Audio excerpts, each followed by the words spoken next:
मनसेचं frustration आता सगळ्यांना दिसतंय। गुणरत्न सदावर्तेंनी मनसेला डिवचलं तर मी कोणत्याही भाषेमध्ये बोलणार, सदावर्तेंचं वक्तव्य।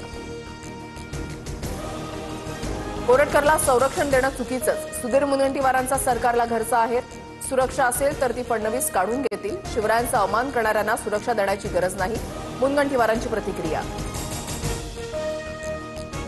काका लोकांना विश्वासात घ्यावं लागतं, त्याशिवाय पुढे काही चालत नाही। बारामतीमध्ये एका रस्त्याच्या कामाबाबत बोलताना अजित पवारांचं वक्तव्य। विद्यार्थी फुटले नाही तर त्यांच्या मागे ईडी सीबीआय लावणार का? रोहित पवारांचा गुलाबराव पाटलांना सवाल। विद्यार्थ्यांच्या फोडाफोडीपेक्षा सरकारी शाळांच्या गुणवत्ता सुधारा, रोहित पवारांचा सल्ला। पुण्यातील दीनानाथ मंगेशकर रुग्णालय गर्भवती महिला मृत्यू प्रकरणी डॉक्टर सुश्रुत घैसास यांच्यावर गुन्हा दाखल होण्याची शक्यता। ससून रुग्णालयाचा अहवाल पुणे पोलिसांना मिळाल्यानंतर कायदेशीर कारवाई होणार। कल्याणमध्ये अल्पवयीन मुलीवर अत्याचार करणाऱ्या विशाल गवळीची आत्महत्या। तळोजा जेलमध्ये पहाटे टॉवेलनं गळफास घेतल्याची माहिती। 3.5 महिन्यांपासून जेलमध्ये असलेल्या आरोपीचं टोकाचं पाऊल।